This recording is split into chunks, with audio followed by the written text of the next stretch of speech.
bawal. Ano ba ugali ng character mo dito? I don't want to reveal too much, but let's just say this role might be a little challenging for me, I feel.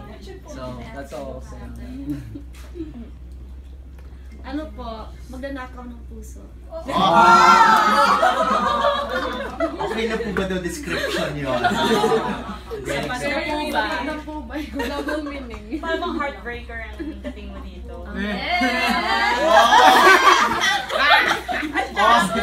Hindi pa kapanipaniwala.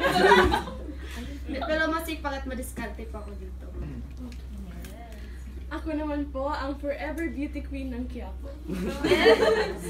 Bali po, this role for me would be very natural kasi it's very me. Growing up, talagang nag-beauty queen ako, nag-beauty pageant. And nung nalaman ko yung role ko na magiging beauty queen, it's like, yes, very natural. And I'm so excited. I thank you. Thank you. Thank you, Miss. Ako po, taga-benta ng fishball.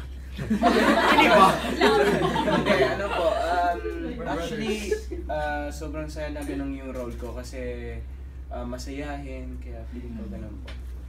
Yan, sarili ko. Tinutulungan mo yung kuya. Direct kayo, paano niyo po pinaghahandaan like itong kasi di ba Bagwan sila, this their first movie, first project, acting talaga. Paano natin pinaghahandaan? Ano ba?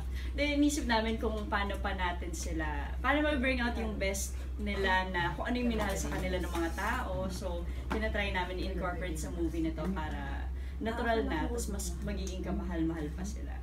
So, parang ganun. Okay naman po ba yung working experiences niyo? Kamusta naman? Actually,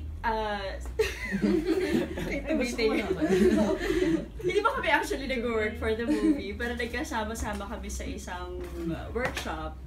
Natuwa naman ako sa mga nakita ko. Medyo na-excite ako, medyo parang alam ko na kung paano ko sila kikilipiin. Ganyan. Screen test. Oo, pwede sabihin. Kasi nag-screen test kami.